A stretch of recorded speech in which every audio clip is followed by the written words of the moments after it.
What's going on, guys? This is Rob. If you guys enjoy my content, make sure you hit the subscribe button and make sure you hit that little bell so you never miss out on my sexy voice.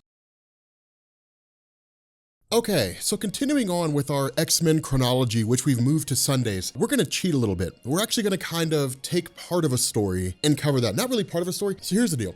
So as part of the whole aftermath to the House event, which is to say the Scarlet Witch taking everybody's powers, there were a whole bunch of ancillary stories that came out of this. And it was really kind of like reworking and revitalizing the X-Men. For the villain Apocalypse, who had long stood as one of the X-Men's most dangerous villain, he had always had something called the Four Horsemen. And the Four Horsemen originally, as they were introduced, well, really with Luis and Walter Simonson, the whole idea was to basically have the Four Horsemen be this kind of Marvel Comics embodiment of like the Four Horsemen of the biblical apocalypse from the Book of Revelations. Now, the idea was that originally Apocalypse would grab mutants whose powers complemented the role he would give them. So for example, one of the first members of the Four Horsemen was a Morlock called Plague, who had the ability to spread like disease and illness. And Apocalypse turned her into Pestilence. Now, because of the fact that Apocalypse having Horsemen was such a popular concept, which was really kind of like bolstered by X-Men the Animated Series, the idea of the Horsemen themselves became wildly popular. And so it was one of those things where every time Apocalypse showed up, he'd usually have a different set of Horsemen, just because of the fact that the Horsemen he had before had been defeated. But over the years, Marvel began to kind of move away from the powers have to complement the role they play to just what would make a really cool Horseman. Now, by and large, when Apocalypse has his Four Horsemen, really like the being Death is kind of like the cut above the rest. Usually when Apocalypse sits down and says, who am I going to make into my Horsemen? There's Pestilence, there's Famine, these different roles that people play, and then there's Death. And Death is like usually the most popular one. That was a trend that was set in motion with Angel, when Warren Worthington became the Horseman Death. And it was cool because, I mean, he was leading like Famine and War and Pestilence, and it was cool to see him leading those particular roles. But the fact remains here that the character, the person that plays Death is always the most popular. The only exception to that, I think, is the Incredible Hulk, who was War. But like Wolverine, for example, was the Horseman Death at one point along the line. And so the idea, and we'll talk more about this once we actually cover the Blood of Apocalypse story, but the idea was that with this story, Blood of Apocalypse, it was essentially a scenario whereby Apocalypse had been woken up from his slumber by virtue of the fact that so many mutants had lost their powers. Just this massive reduction in energy, it just kind of snapped him out. Now remember, when it comes to Apocalypse, he usually lays down and slumbers to kind of rejuvenate his abilities, and it can depend. Marvel just kind of plays it fast and loose on how long he sleeps. For the most part, it's usually for anywhere between a few thousand years, sometimes even as short as like a few hundred years.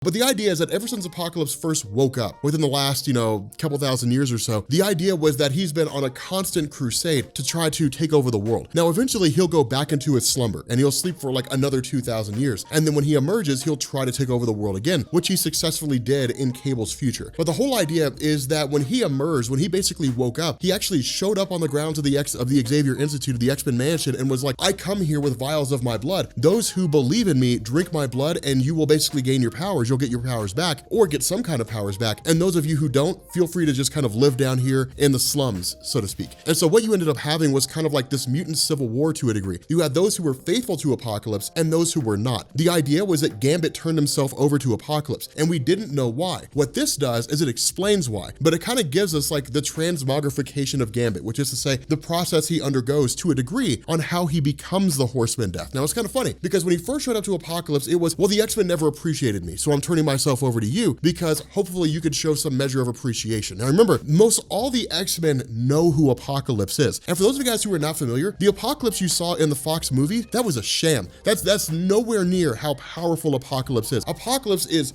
crazy powerful. Like he can augment he can augment his body to become anything. He can give himself the power of flight. He can change his limbs into like weapons and shields and like energy projections and like shoot energy beams and things like that. He can grow to like any size. He can shapeshift. It's crazy the kind of powers he displays. He's a one-man army. And if it really came down to it, this is kind of the funny thing about the character of Apocalypse. Because he's so powerful, you don't really see him fight the X-Men all that often. And usually the way the fights happen is Apocalypse shows up, he sends forth his Horsemen are defeated, and Apocalypse says, he says, fine, I'll see you guys next time. But if it came down to it and Apocalypse, you wanted to write a story where Apocalypse killed the X-Men, he would just show up at the Xavier Institute, he would just blast the entirety of the Xavier Institute. Every single X-Man that tried to face off against him would stand no chance. They would be totally obliterated and Apocalypse would just walk away. That story would be like 3 pages long. It would not be huge and it would fit in because he's just that damn powerful. It's crazy how capable he is. But Gambit showing up, it's one of these interesting things because when you're Gambit and you've been part of the X-Men, in a lot of ways, he has the right to feel betrayed because he has been multiple times. Remember when Gambit first showed up back in the old Uncanny X-Men stories, his appearance came with the fact that he was very ambiguous. Nobody really knew anything about his past. When the X-Men discovered that he had basically led the Marauders of Mr. Sinister into the tunnels of New York, and then the Marauders had engaged in the Morlock massacre, while Gambit did not partake in the massacre, the X-Men thought he did, and they immediately kicked him off the team. They wouldn't even let him plead his case. They just kicked him off the team, and that was the end of that. Now, Gambit eventually came back, but it's always been this idea that despite the fact that Gambit has been part of the X-Men have never fully trusted him. Now, a lot of that's because Gambit's never really like put all his cards on the table, so to speak. He's never laid his whole life to bear for the X-Men to see. He has with Rogue to a degree, but even the conversations with Rogue have been like, don't tell anybody else what I've told you because this is very important to me, that kind of a thing. And so because of that, it's one of those scenarios where he really is very mysterious, even in the eyes of the X-Men in a lot of different ways. And so when he shows up here and he hands himself over to Apocalypse, in a lot of ways, he kind of wants to believe. It's kind of that desire to belong somewhere, you know, where Apocalypse shows up and says, I will make this world better. I will give you guys your powers back. You know, Gambit kind of wants to believe that and wants to say, look, you're going to make the world a better place. I hope you will because you can. But it's also kind of funny too, because Gambit asks questions like, what in the world does that thing do? And Apocalypse is like,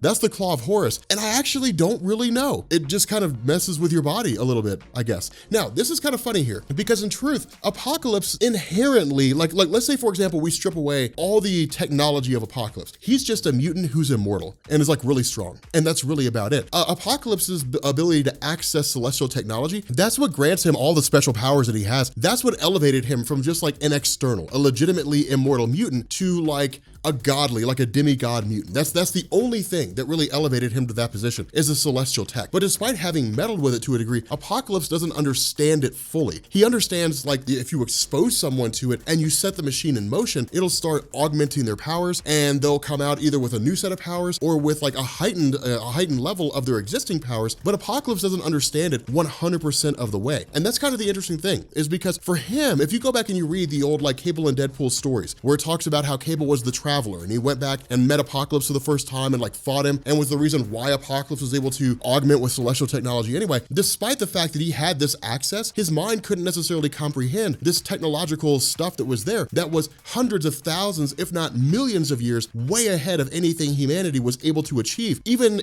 right now in the modern day. Apocalypse being able to use celestial technology is essentially you being exposed to like an alien spacecraft and then being able to turn it on. That's basically what it amounts to. Like, okay, cool, you turned it on. Awesome. All right, now like, you know, if I do this thing happens, but I don't really know why it happens. I just know that it does happen. That's just kind of how Apocalypse functions when it comes to that celestial tech. Now, the other half of this is also his scribe Ozymandias. Now, remember, Ozymandias was one of the generals of Cain the Conqueror back when Cain the Conqueror lived in ancient Egypt and Apocalypse first rose to power. Now, Apocalypse, of course, uses power to essentially turn Ozymandias into like living stone. And the idea was that from that point until the end of time, Ozymandias would be doomed to do nothing more than just chronicle the events of Apocalypse. Every action Apocalypse makes, every action that takes place that's the result of Apocalypse, all those different things, that's the entire role Ozymandias plays, nothing more than that. But it is kind of funny because Apocalypse initially tries to play on the idea of Gambit feeling abandoned by the X-Men, which Gambit kind of allows him to do to a degree, but then we learn Gambit's true motivation. And what Gambit basically says here is, I'm not doing this because I truly believe in you. I believe you might do something good. I believe that like you say you want to do some good things, but I'm doing this because somebody's got to keep an eye on you. That as the Horseman Death, my powers, which were already formidable, will be augmented and heightened. And in your hubris, you will likely believe that I cannot take you down. And so when these events unfold, when everything begins to come to fruition, if what we find out is that this whole charade of like, I'm here to make everything better and I'm here to bring you guys to a better place, you know, if that's all just a facade, and if it's really just classic Apocalypse who's using the moment to try to seize control of the world, if that's really all it is, then Gambit will be there to stop him. Now, whether or not Gambit could truly do it on his own, we'll have to wait until we get to the story to find out. But this is the process by which Gambit undergoes to become the Horseman Death. And let me tell you something, man, like as Horseman Death, he looks amazing. Dude, he looks so good. He's one of the coolest looking Horsemen of Apocalypse that there's ever been, with like the all black and the red eyes and like the long hair. It looks so beast. He's pretty amazing. But I figured you guys might enjoy this. I thought you guys might dig this whole thing of like Gambit becoming a Horseman of Apocalypse, becoming the Horseman Death. But what we'll do is next week when we jump back into our X-Men videos again, we'll cover the actual Blood of Apocalypse story, which technically takes place before Deadly Genesis. We could fit it in chronologically and we'll just kind of say where it fits in, but it is one of those cool stories. So with that being said, guys, we're going to bring this video to an end. If you are new here to Comics Explained, make sure you guys hit the sub button to become part of the Rob Corps. If you guys enjoy this video, make sure you drop a like and I will catch you all later.